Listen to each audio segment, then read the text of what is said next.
Overall, yes, I have been in communication with our Desert Regional Medical Center, which is a level 1 trauma center. They say things are moving quite well there. Obviously, there's still things coming in, but nothing that they can't handle.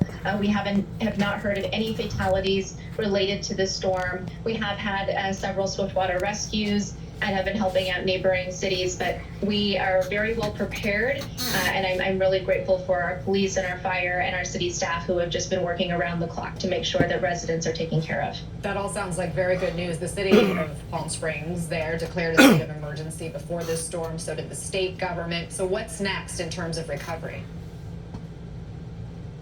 At this point, today is all about assessing the damage. We really ask that residents stay home so that we can accurately assess the damage and determine next steps. And this is going to be really all hands on deck. I know Caltrans is at the ready. We've been working with the county and the state to make sure that we're prepared for any type of recovery process and repair process that we need. I'm so happy to hear that things are at least moving along in the right direction. Thank you for taking the time out of your busy day. Mayor Grace Gardner of Palm Springs, California, thank you. Moving now up the west coast to Washington state, wildfires have forced thousands to evacuate. 200 buildings are destroyed. At least 2 people have been found dead in the fire zones. The governor described one of the fires moving at a pace faster than you can sprint. NBC's Jesse Kirsch is joining us now from just outside of Spokane, Washington. Jesse, where do things stand in terms of getting these fires under control? Yeah, Anna, good to be with you. So we are at Incident Command for the Gray Fire. There are 3 different fires that have been burning in the Spokane area. The Winona Fire, which is far smaller than the other 2. So we are at the Gray Fire, and then the 3rd fire is the Oregon Road Fire. Oregon Road and the Gray Fire, where I am right now, both upwards of 10,000 acres reported that have burned.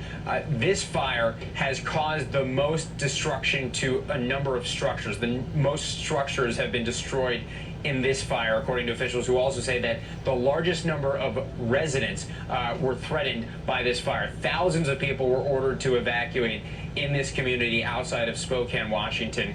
Some good news, there's 10% containment, we're told, here on the Gray Fire, but this fire still going out of control. Firefighters have been working by the hundreds around the clock to battle these blazes, and we've got hazy skies here. There have been air quality issues within the fire zones, but across much of the state of Washington. In fact, there were alerts out for more than half of the state of Washington because of concerns about the air quality because of the smoke from these wildfires, as well as wildfires in the smoke from wildfires in Canada. So lots of issues here in the Northwest U.S. and Northwest of North America right now. So they're working through that. Again, firefighters continuing to be battling these blazes. Those evacuation orders are still in effect. And I've heard from at least one person I spoke with yesterday who said her home was destroyed, showed me a photo of her home being burned down. Thankfully, she and her son made it out okay, still looking for a pet that she hopes may have made it out. But obviously some concerns about people's pets, family members, property, and we know of 2 deaths, one from the Gray Fire Zone, one from the Oregon Road Fire Zone, but neither of those deaths, though they've been confirmed, neither, Anna, has been attributed to having been caused by these fires. So still early going on the investigative front around this as well. And you can see behind me, they just dispersed, but there was a morning briefing going on a short time ago. Again, the fight against these fires still very much active out here, Anna. Okay, my heart goes out to those folks. I spent a lot of time in that region, going to school at Washington State University, working in Spokane. Beautiful people, beautiful part of the country. Jesse, keep us posted. Thank you. When we're back in 60 seconds, new NBC News polling ahead of this week's first GOP debate. What, if anything, can these candidates do to topple the... All right, we're going to go on forward right here because the Department of Defense is fixing to talk about some things that I personally found to be alarming in what he was saying and how that he was saying it, because of Joe Biden fixing to go over to Hawaii to visit the ravaged area that happened with the fires over there. So please bear with me just for a second until I get to where I've done already seen part of this.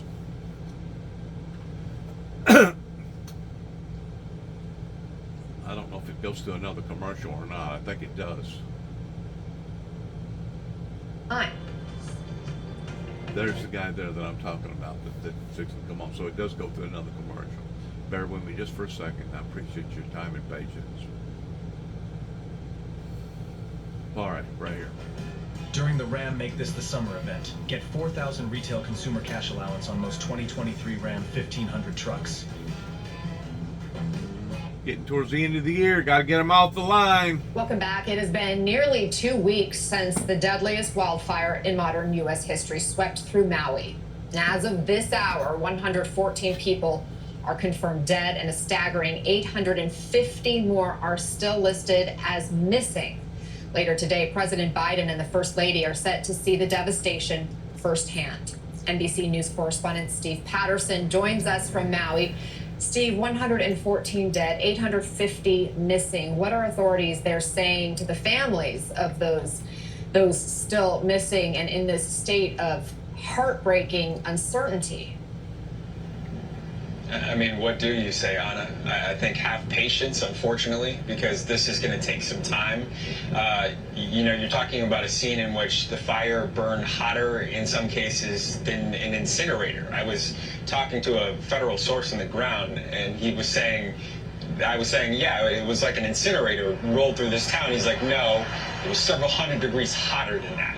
So that is what search crews are dealing with. In a lot of cases, if there are remains, they are so minuscule and so delicate and so unnoticeable and untraceable that it takes everything just to get those remains. And then the process of identification is even tougher. So to a lot of these families, they're saying just pray and wait. More practically, they're also saying submit a DNA sample. If you have a missing family member, there is a family assistance center set up around the island. So those families are able to get that confirmation if they're able to match the DNA records. But for a lot of these families, unfortunately, they're never going to know, which is very heartbreaking. Meanwhile, a lot of families are dealing with the loss that they do have. We spoke to the family of Quiero Fuentes, 14-year-old, who was home at the time during the fire. One of the most tragic things about this fire is that it came just after school. So he's home with his dog, and his family finds him after the town had burned down, shielding his dog in his own room. Here's what his brother told us. Listen to this. Yeah, they were found together hugging. You know, he probably tried to save him, and you know, he jumped on top of him and he hugged him. Tragic, but at least that family has closure, and a lot of families may not. Anna? Oh, that is a gut punch. At least the dog was providing some comfort to that boy. The president, the first lady, obviously, they're expected there later today. What's on the schedule? So he will land, be on the ground for several hours, touring the heart of the devastation in Lahaina, speaking, of course, to local, county, state leaders, making his rounds and talking to the families of victims, of course, but also expected to meet a little friction. Not only are people unhappy about the local and state and county response and about the speed of it, but also about sort of the perceived lack of communication from federal officials, including the president, who took a while to make a statement that was substantial. So there may be, you know, as we may expect, a protest or two when the president arrives. Also, the president, when he visits an island and his landmass is small as Maui, with the amount of resources that are flowing, there is some worry that he may complicate some of that on the ground here. The president knows that, has felt that, and says they will do everything in their power not to complicate what's happening here, but it's another consideration as well. So a complicated visit in Maui's darkest hour. Important visit, though, for him to be there to show the support for the people there. Steve Patterson, really appreciate that reporting. Joining us now is the Secretary of Homeland Security, Alejandro Mayorkas, which, of course, is the agency that oversees the emergency responders connected to FEMA. Mr. Secretary, thank you so much for being here. As the president prepares to visit, what do you want the residents of Maui to know? Anna, thank you very much for having me. It was heartbreaking to hear the reporting of the 14-year-old boy hugging his dog and the family finding them deceased. It speaks so poignantly and powerfully of the suffering that people are enduring. And the single message, the most important message, is that we are here for them. And we have been here. We have more than 1,000 people on the ground there, going door to door, in information and survivor support centers. Our footprint is extraordinary there. We are there now, and we will be there tomorrow, and we will be there throughout the long-term recovery. I think that is the most important message, and we are following the president's immediate direction to us. As soon as the fires broke out, he directed FEMA, the Federal Emergency Management Administration, part of the Department of Homeland Security, to respond in full force immediately, and that is indeed what we have done. People still don't have answers about their loved ones, and they've lost everything. You heard Steve's report about what he's hearing from folks there on the ground, expressing frustration, some even anger. What do you tell people who feel like the help isn't coming fast enough? Anna, it is heartbreaking, the fact that it is difficult to identify the remains of individuals, as the reporter indicated, when a fire has become virtually an incinerator. We have 450 search and rescue personnel. We have 40 canines deployed to help identify individuals who are deceased, and then we will take samples and the like. We're going door to door, trying to provide information to people. We are working with experts so that we are culturally sensitive to the needs of individuals on the island. We're doing everything that we can. In a travesty like this, there is going to be heartbreak, and as a search and rescue operation is underway, it's very difficult for those individuals who do not yet understand or know what has happened to their family members, their loved ones, their friends. Absolutely, and I know for you and all the people who are responding to Maui and to other emergencies, it's an all hands on deck effort right now. As we mentioned, there's also Tropical Storm Hillary. You have the deadly wildfires in Washington state as well. What is the biggest challenge right now for the federal emergency response? We are not limited in our resources right now, Anna. We are fully deployed across the federal government. It is not just FEMA.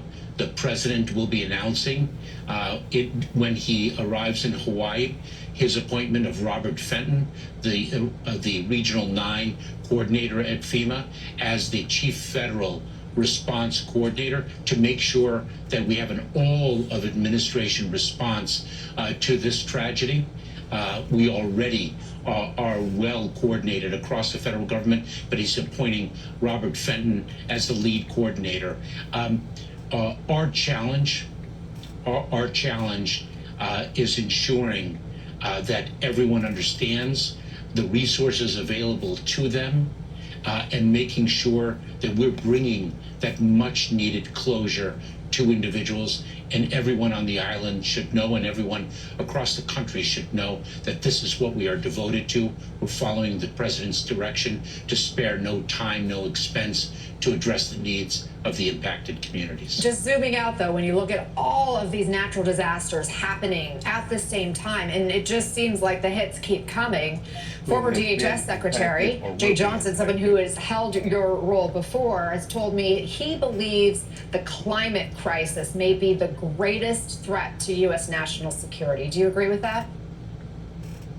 I think it is one of the most prominent threats that we face.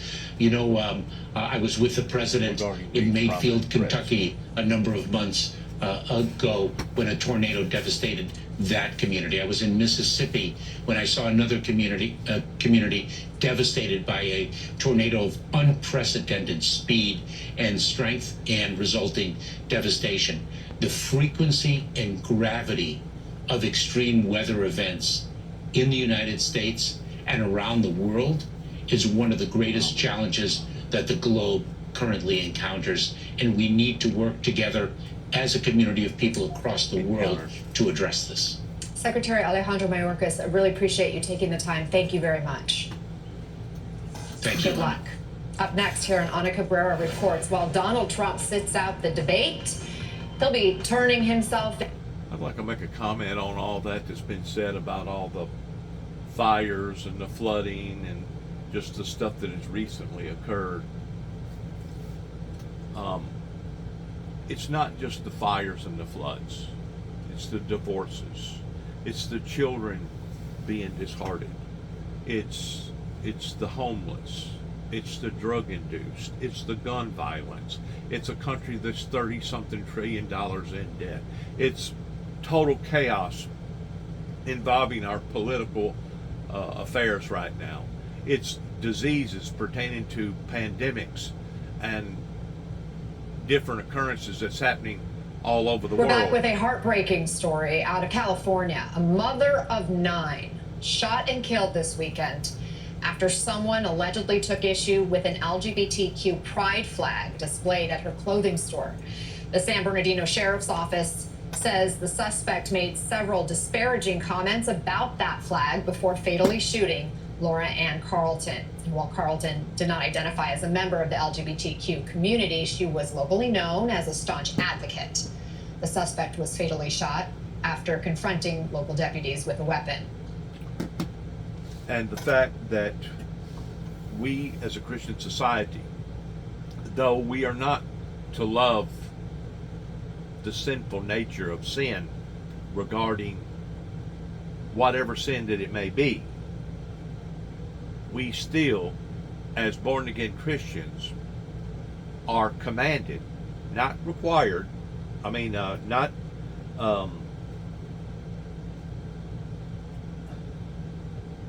on the level of somebody saying that, well, you may have this to be a part of your life, but it is an actual requirement from God for us to still love the person. Though we don't love what the person has done or is doing, we are still commanded by God in loving that person.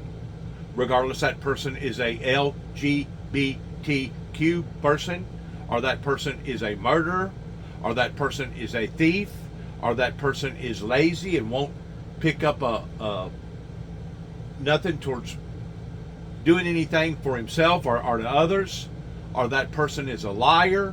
We are still supposed to love the person. We don't love the sin of the consequences that person is committing upon to his or herself, but we are still supposed to love the person. So by getting out here and doing these heinous acts like we're seeing today is the work of the devil and not the work of God. Now, regarding all these events that I just got through talking about, is in fact the work of the devil that has created this atmosphere of disparities that has fallen upon to the planet, not just in the United States, regarding whether it's be fires, floods, too much rain, not enough rain, drug-induced, gun violence, a country that's upside down politically and financially. These are all the aftermaths of the traits of what happens to a great people that turns their back on a great, holy, eternal, righteous God. That's the reason why God is steadily working with people such as myself in telling everybody to repent, repent, repent. And if you do not repent, according to the first 3 chapters of Revelations, it speaks very, very vividly of how that he will throw us off into great tribulation. How will he throw us off into great tribulation? He will allow for these things to come upon to us pertaining to the misery and sorrows that we have basically brought upon to ourselves. In other words, he'll turn his back on us and allow us to believe in a lie and to be damned, and basically where it talks about in the Bible that it would have been better for Sodom and Gomorrah than for that group of people that would not render or surrender or take notice of that message. Keep in mind the people in Sodom and Gomorrah was destroyed instantly. Within a matter of seconds, all their lives had come to an end. We're not dying all at one time. We're dying in a miserable, pathetic, ongoing,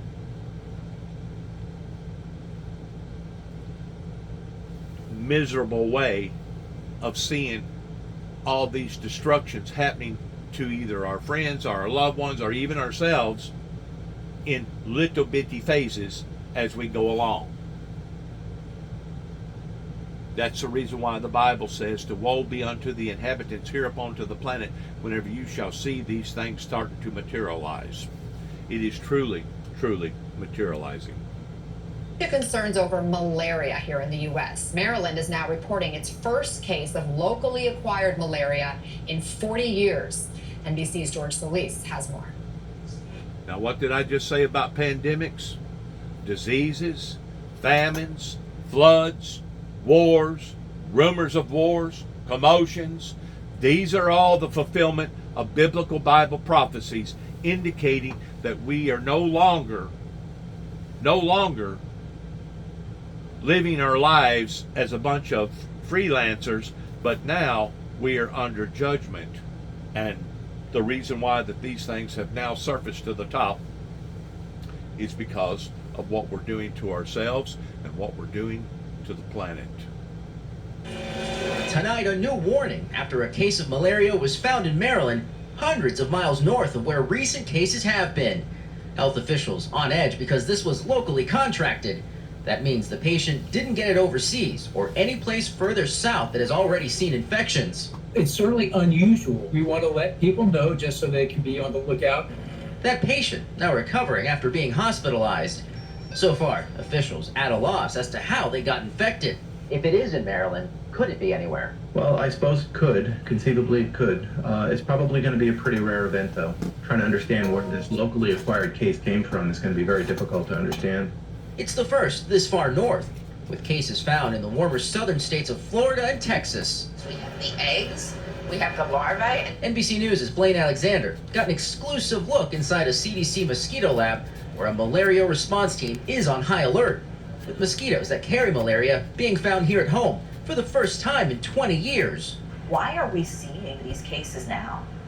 It's a good question, and we don't have a good answer for absolutely why didn't we see it in 20 years and it came up now. Malaria can appear a week to a month after infection and can cause fever, chill, and body aches. Experts say a national outbreak is unlikely, but they are tracking it closely. George Solis, NBC News. Up next, fear on the football field. A scary moment during the preseason game this weekend that left a player motionless for minutes.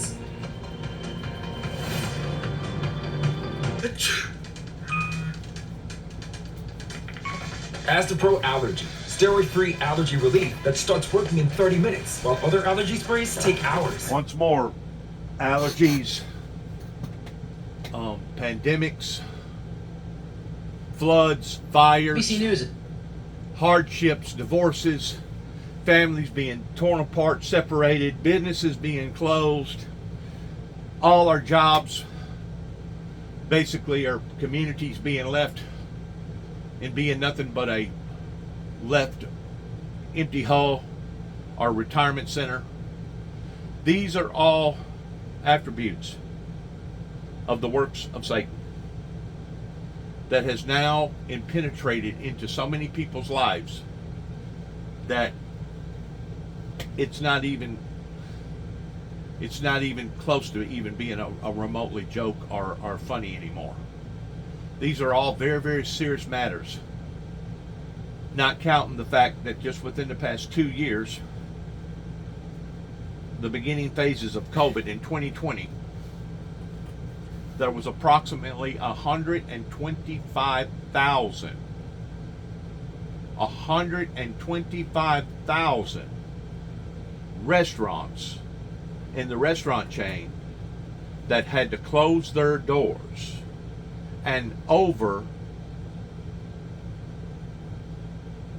75,000 of those 125,000 are now considered permanently closed. Permanently closed. Do you realize how many people has recently declared bankruptcy, not just in the business sector, but also in the public sector. Right now, we're over $1 trillion in debt regarding our credit card industry market. We have people by the thousands that are running to the courthouses and filing for bankruptcies. By the thousands. It's a runaway train. And if it's not a runaway train in one aspect, it's a runaway train in another aspect. The hospitality business right now is suffering tremendously. But also, so is the medical industry. Also, so is some of the insurance industries, depending upon where they are. You know, whenever you have insurance companies down in Florida that is running out of Florida because of all the traumatic things that has happened to Florida, that is basically costing them everything, including their shirt on their backs. Whenever you have this going on in various places, you're upside down. You're in trouble. And if we as a society, regardless whether it be Mr. Biden, our chief and commander, our president, or whoever, cannot see these things, in which I do believe that Biden can see these things. If you can't see these things, it's obviously because you either don't want to see them or you're not qualified to see them. Either or, we are going through a very, very trying time, in not just in America, but throughout the world. Want to thank you for your time. Want to wish all of us good luck regarding the things that we may end up having to be facing upon in these last days of the biblical Bible prophecies being fulfilled. Once more, whenever I first stood out into the eyes of the general public, I had everybody in the world around in Northwest Tennessee that wanted to stop me from me doing what I was doing. They did not like the apocalypse model that I had made and displayed in the back of my truck that had a big sign that said Armageddon on the sign. They didn't not only not like it, but they wanted to stop it. And to stop something that has already been put in place to occur would kind of like be trying to stop a hurricane or a volcano or an earthquake or a pandemic. A lot of these situations that we're now facing off on, though we may not can stop them, what we can do is properly prepare for them. Now, it's pretty obvious that the people over in the islands was not properly prepared. And I even made mention about this evil entity that has the forces to be able to control, jam, or even go in and manipulate our electronic digital systems. This same entity also has the power to override somebody's normal thinking that should have, by and large, pressed the big button to alert everybody on the island that something was wrong. Why that individual felt like that if he pressed the button, that the button was primarily only for a tsunami, a tidal wave, is still questionable to me. And I understand his thinking and how he thought that, but why would have you thought that in the middle of a firestorm that now we're seeing the consequences almost every day on the news? I made mention about 2 months ago that I felt sorry for the people on the islands. And whenever I made mention of that, I'm sure a lot of people that heard that immediately thought, well, he's talking about he's talking about he's talking about storms. He's talking about something major hitting that area. It don't have to be in the form of a rain cloud to be a storm.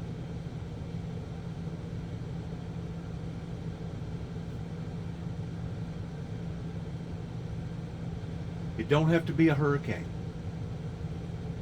It can be a flood. It can be an infestation with diseases. It can be a little area that's turned upside down that can't get proper medical supplies or food, that has caused so much havoc on that little island. And if you really think about it, regardless whether you're in Canada, America, or Mexico, and I guess South America is all one continent. If you really think about it, South America may be another continent, I don't know. But if you really think about it, we're all on an island. Some of us are on smaller islands than what others are on. The Hawaiian Islands are a little bit bigger islands than, let's say, down towards the Philippines or down towards Cuba or whatever. But we're all on this island together. And this island is called planet Earth. And we only have one Earth. We only have one chance of this towards leaving our mark and expressing our feelings the way that we feel like God has ordained us to express. For the past 30 plus years, the founder of the Windmill Ministries has been expressing his feelings.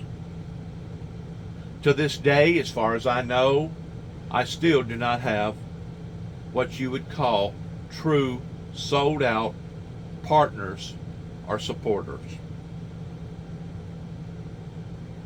Which inevitably leads me to believe that whenever they talk about love, whenever they talk about peace, whenever they talk about the things that the Bible talks about,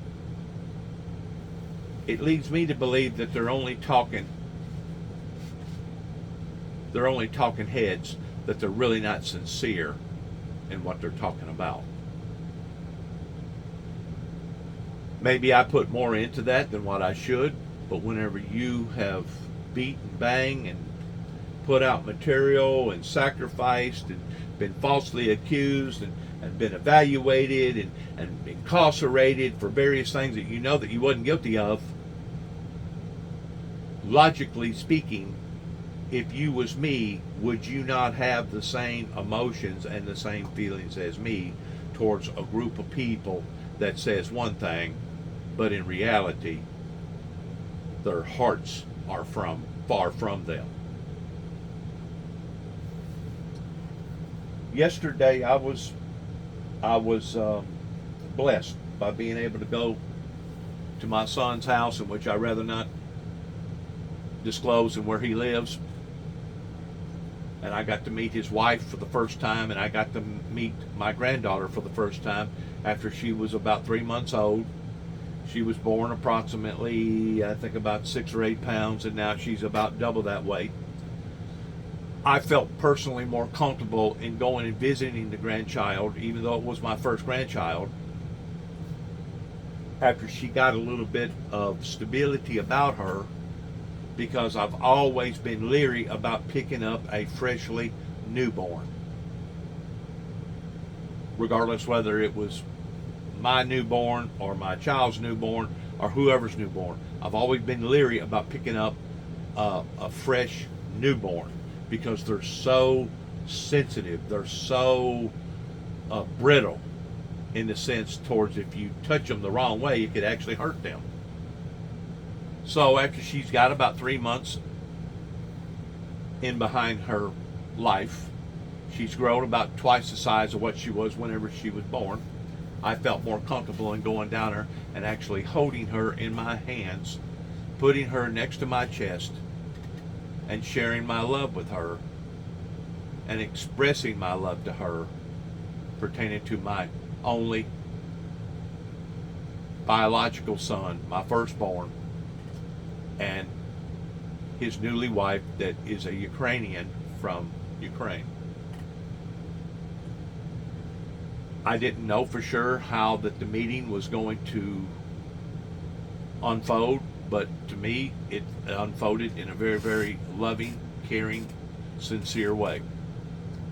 And I am just ever so grateful and thankful that my son and I come together during that moment, in a moment of love and sincerity, without judgment, without argument, without any type of debate, in understanding that this was what the unity of love and family actually meant.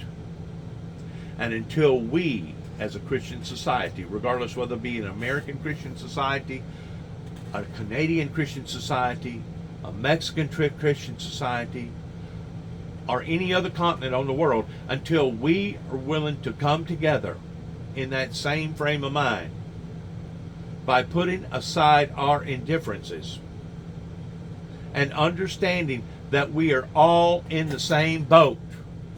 We are all on the same planet.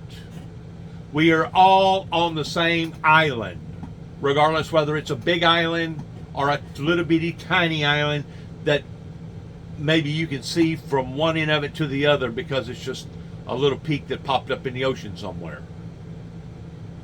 We are still human beings that God created in His likeness. And we are to care for one another, regardless whether you be an American human being, a Russian human being, a Ukrainian human being, a Mexican human being, an English human being, an Australian human being, a European human being, or any other kind of human being. We are to have compassion and love for each other, just as the Bible discusses and talks about that if we cannot love, and this is scriptures, if we cannot love whom we can see, whom we can tangibly reach out and touch and see, how in the world do we expect that our love is genuine love in loving the Father whom we cannot see? Now, He can see us. He not only sees our outer appearances, but He also sees our inward appearances. And whenever God gets enough of this, in which obviously He has, He will turn His back upon that particular group of people, just like it talks about in the first 4 chapters of Revelations. For as many as I love, I will chasten and rebuke. That is 2 different areas at the same time that God's going to be working on in these last days. Part of the group of people, He's going to be disciplining them. And the other part of the group of people, He's going to rebuke them. He will rebuke them out of His mouth, and they will come to their abrupt, catastrophic, whatever it may be, from a tiny, tiny microscopic germ to a mosquito to something humongous big like a fire or a flood or a hurricane or a volcano or an earthquake. It's time that people awakened out of this stupor of being bewitched by the Luciferian Lucifer that has brought this upon to humanity. And if we do not awaken out of this stupor and understand just exactly what is going on, why it's going on, and the purpose for it going on, then we are going to continue to ravel. We are going to continue to waller, I guess would be a good word. Wallering around, kind of like a hog wallering around in its whatever, that we are going to continue to waller in our own inadequacies unless we are willing to open up our hearts and our minds and our eyes in understanding just exactly what is going on, regardless whether it's coming in the form of a mosquito or an invisible disease of something similar to COVID. You know, we think that COVID, we want to look at COVID and say, wow, COVID was the horriblest thing that's ever hit the planet. And it has been bad. It really has. But if you get to looking, we have been under this subjection of diseases now for, I guess, the beginning of mankind, regardless whether it come in the form of cancer, heart attacks, tuberculosis, dementia, or whatever. These are all the plagues of the devil that is bringing hardship upon humanity in some form or fashion. It's not God. It's not God. It's the devil. And if we're not smart enough to identify this, as I said a while ago, either you just don't want to see the trees through the forest, or you are incapable of seeing what I'm talking about. I have so many people tell me, Dennis, it's not of God, but God is allowing it. Okay, maybe that may be true in a hypothetical type way, but if you really go down to the core of who created that disease and why that disease ever come into play to begin with, or that hardship upon the humanity, it all goes back to Lucifer, the Antichrist, that is out to kill, steal, and destroy, that according to the Bible is the author of confusion, and according to Jesus' teachings, hated Christ from the beginning, because this Antichrist, this spirit, was a murderer and a liar from the beginning. And Jesus said that if they hated me, they will also hate you if you are a true 100% born again, loving, living Christian. No ifs, no ands, no maybes, no could be's. That's the gospel. Now you can either take it and believe it and accept it, or you can reject it. You have people to this day that are still rejecting that the world is warming up from the inside out, and you still have climate deniers that refuses to believe all this, that they think that it is all a bunch of hypocrisy. Well, you got a certain group of people out there that I don't care if you was to explain to them day and night, night and day, and talk to them until you was black and blue in the face. You're still not going to be able to reach those people. And whenever Jesus said that he cometh not for those that needeth not a physician, he knew that there was a certain group of people down here on the planet that was not going to be influenced in the right way. And the reason why he knew this is because he knew that they was either completely, totally sold out to the demonic forces, or they just was incapable of understanding these things. So because of it, Jesus looked at them the same way that he talked to his disciples whenever they decided to allow for Mary to use this expensive ointment on him during the time of a ritual. And Jesus basically rebuked the disciples and said, look, the poor, because the conversation come up about selling the ointment and giving it to the poor so the poor could eat. And Jesus said, look, the poor you have always, but me you do not have always. So what Jesus was doing at that particular point in time, he was putting things in the right perspective. And it wasn't that he was trying to say that he was any greater or lesser are better than the poor, or the depleted, or the unfortunate. But he knew that the time clock was ticking, and it was just a matter of time before he was no longer going to be present with us in the bodily form. And he also knew the heart of Mary, of the reason why traditionally she was doing that. People are going to have to quit imaginating in things that they shouldn't be imaginating in, as far as stereotyping others just because others are a little bit different than they are.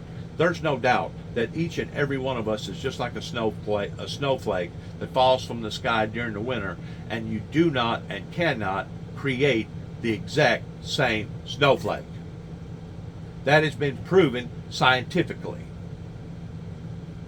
They may be so close together that from the human eye you can't tell the difference, but if you put them under a magnifying glass and really get to looking, there will be a difference between those two different, though close, snowflakes. Same way with humans. Everybody ain't going to think the same. Everybody ain't going to look the same.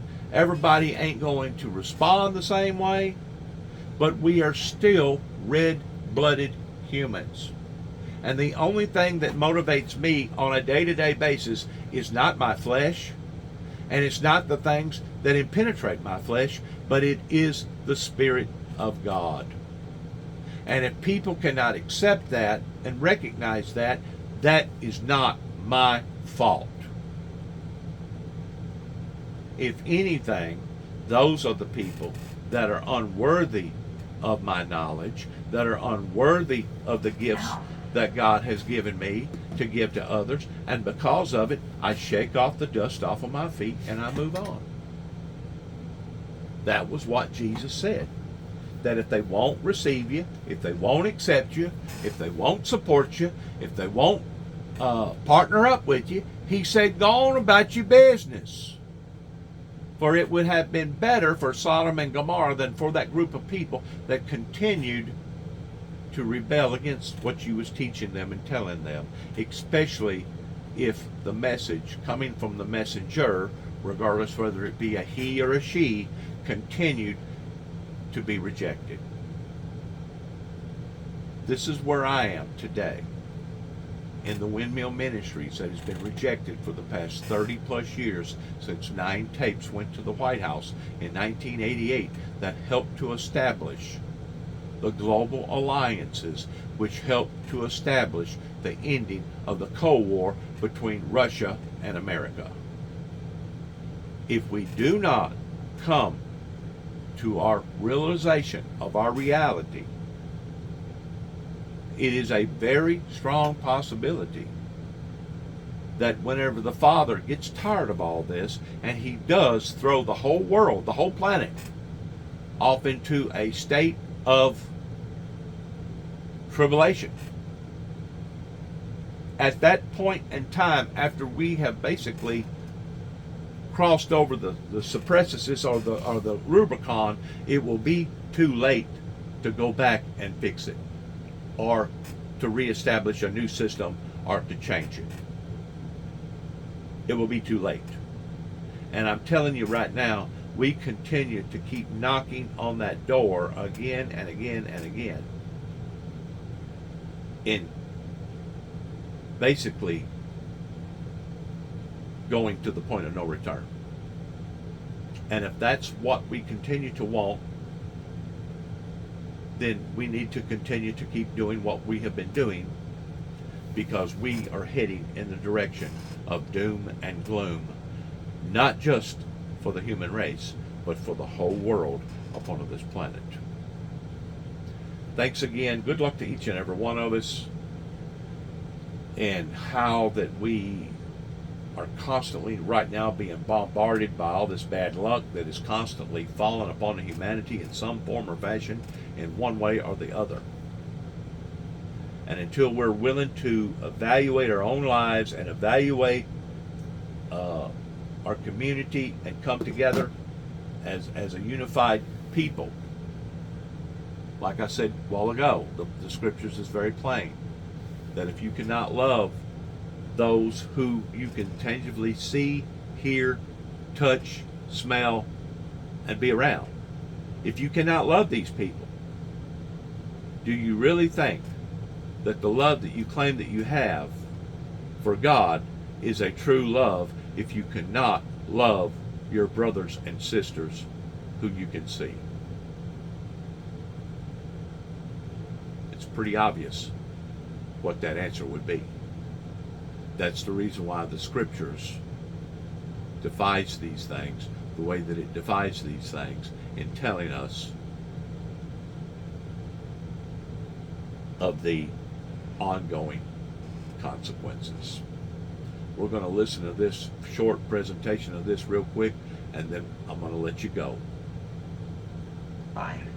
Right, coming up, out of view of the rest of the world, an alarming new human rights report accuses Saudi border guards of mass murder. Of details after the break.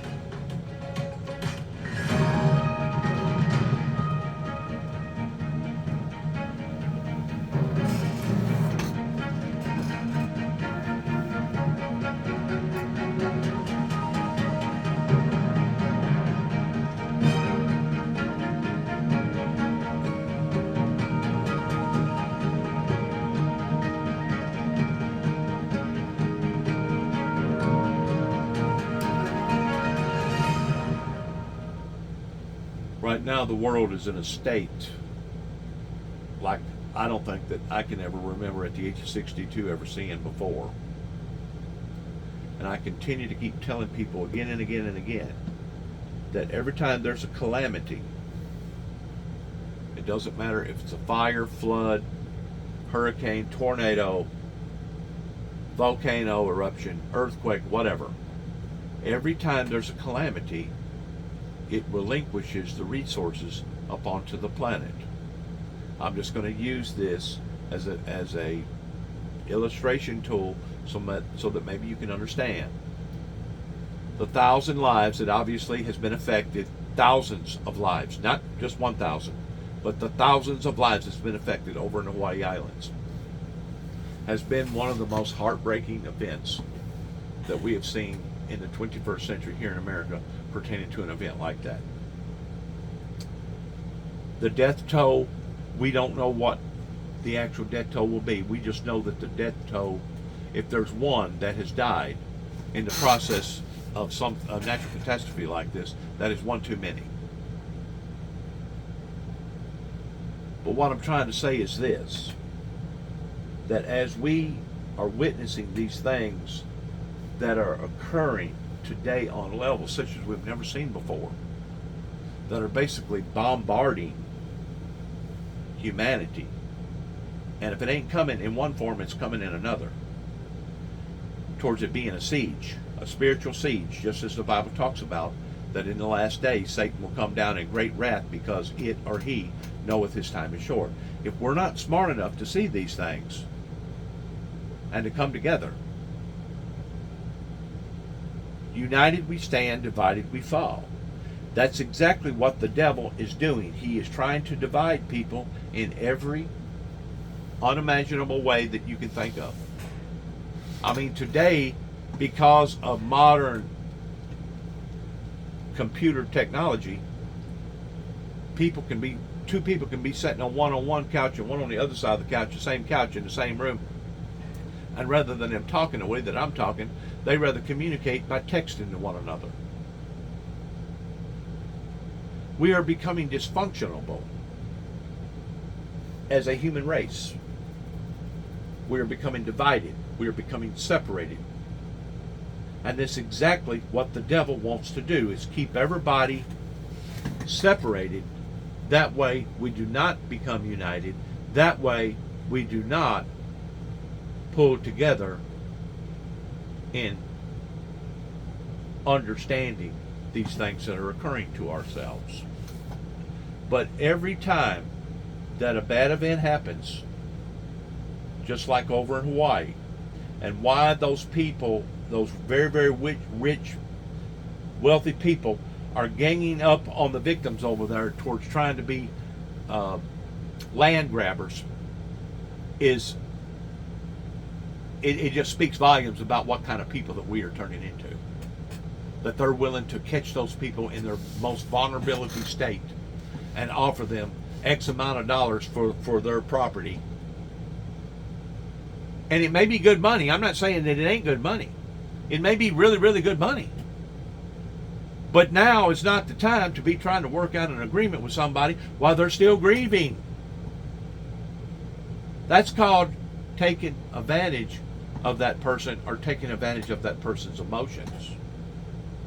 And that's exactly what the court's done up here in Weakley County during the time of the death of my brother, David Jeffrey Jackson. They attacked me over what was already fumigating out here for a period of 3 years that Johnson, prosecuting attorney, jumped on by thinking he was going to have some sort of a trophy kill because people didn't understand my true incentives. They was based their feelings and their emotions off of their own self-gratifications because they did not like the message coming from the messenger, and they could not attack the message. So what did they do? They attacked the messenger. But let's say 2 years from now, they go through a building frenzy over in the islands towards building back all them homes and all them businesses that got burnt. Do you realize how many more trees is going to have to be cut just to put back what's already been diminished? Do you realize all the other stuff, regardless whether it's clay, brick, plastic, wood, tile, or whatever, that's now going to have to be replenished? Well, if you'll look at that one incident and now times that by thousands of incidences that's happening all over the planet, you should be able to get some sort of a picture in where we're going whenever it comes to supply and demand issues. Supply issues, that everything's based around supply and demand, that basically as these things are continually diminishing, the price is going to constantly escalate. And basically, it's going to be the working class and the poor class that are going to fall through the sifting cinders while the wealthy and the rich do okay. The thing about a great deal of the wealthy and the rich, a lot of those people that got their wealth did not get their wealth legitimately. Some of them did. Some of them did. But a great deal of them, and I'm just not talking about drug dealers. I'm talking about people that took advantage of the system or took advantage of people that was greedy and selfish. Oh yeah, from a business perspective, they may look very smart and intelligent. But from a human perspective, those people are just as guilty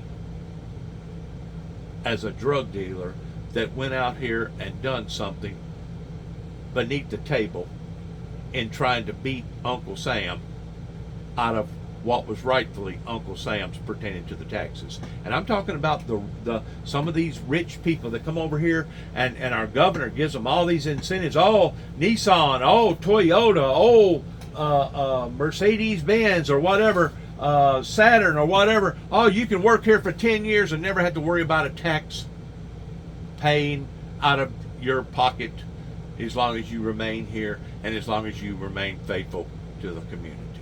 In the meantime, who's picking up the tab on all this stuff? Who's paying the differences on the taxes that should be going, the revenue that should be going to the state or should be going to the government? Who's picking up the tab on all this? The working class. The ones that are out there beating the bushes. In the meantime, you got all the baby boomers that's retiring. You got all these people now that's living in these areas over here in America that are having to resort in illegitimacies of telling people, oh, I'm disabled and I got a neck injury and I got a back injury and I can't do this and I can't do that. So now they're going to start drawing a disability check, in which I'm not saying that some of those people aren't legitimate. They really are. But at the same time, they're only surviving. And the reason why that they're surviving is because you had 3 factories shut down over here in Kenton. You had 2 factories shut down over here in Sharon, Tennessee, in Weakley County. You had another factory or 2 shut down in Greenfield. You had another factory or 2 shut down in Gibson County over in Rutherford or Dyer. I could go on and on and on in how this ecosystem is beginning to eat itself. Whenever the big sharks don't have nothing else to eat on, because now the fish below the sharks is gone, what other fish do you think those sharks is going to start eating on? They're going to start eating on the smaller fish, and even the smallest of the smaller fish, until guess what? There will be no fish left other than the sharks. And then whenever there's no smaller fish to eat on, then the big sharks will start eating up onto themselves, until eventually even they will die out. That's where we are, my friends, regardless of how hard or devastating that this may sound. That's where we are as a community. And as these resources are being diminished, the prices of what resources is left are going to skyrocket. And as they skyrocket, the weak, the unfortunate, the elders, the poor will sift through the cracks. And instead of the homeless situation in LA County only being 30 to 50,000, times that, times 2, maybe times 3 of the trajectory of where we're going, if we do not change our direction. And I know this is not what people wants to hear. They want to be on the Wall Street side of this by saying, oh, corn's going up. Oh, soybeans is going up. Oh, wheat's going up. You know, right down the road, less than a quarter of a mile away from me, an individual that's been a farmer, basically was farmers whenever we started farming, recently just got through getting probably a $750,000 combine that's sitting out there right now, brand spanking new. Now, maybe he ordered it a year or 2 ago, I don't know, but it's still sitting out there. What was wrong with the combine that he had before that? Was it completely wore out? Was it a piece of you know what? These people that are living above their means, and I'm just not talking about farmers. Even my son, as far as I'm concerned, the property that I just got through going to next to a lake, around $500,000 to $1 million homes, as far as I'm concerned, is living above his means. You know, if he can pull that off between him and his wife, more power to him. But I'm living in an old run-down 1999 Fleetwood with about 600 square feet that's basically dilapidated and wore out,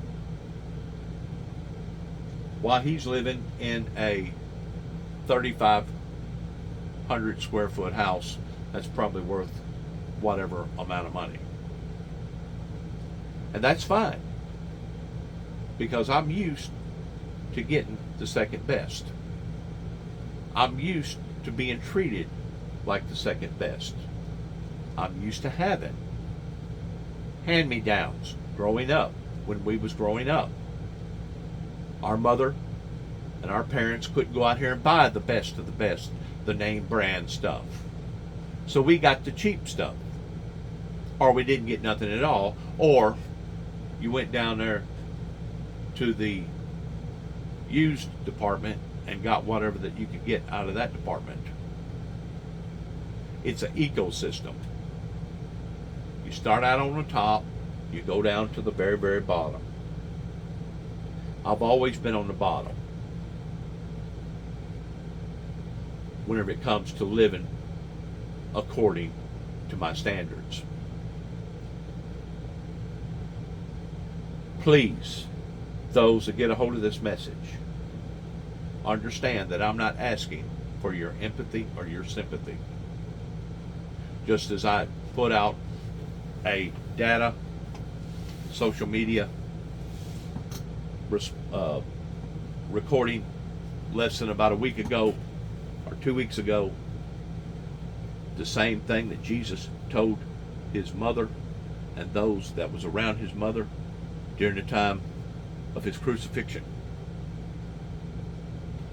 Jesus, while hanging on the cross, I believe said, "Weep not for me, but weep for yourselves and for your children and your children's children towards what that they are going to have to go through in and during the time that they're going through it. Weep not for me." And my response would be to my viewing audience, regardless whether they like me or they don't like me, regardless whether they hate me or they're praying for me, my response, because I don't want your pity, I don't want your empathy, I want your attention, and I want your respect to the degree of understanding that we would not be where we are today in watching everything that is unfolding the way that it's unfolding if the rebellion didn't begin in the 80s that has put us where we are today in the year 2023. Thank you for your time. Thank you for your prayers. Thank you for your sincerity, and thank you for your understanding. And good luck to each and every one of us as we have to struggle in these trials and tribulations that we are now struggling in.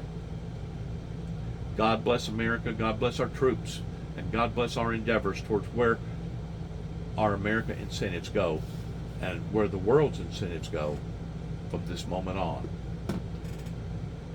Thank you for your time. And once more, heaven help us all. And shalom.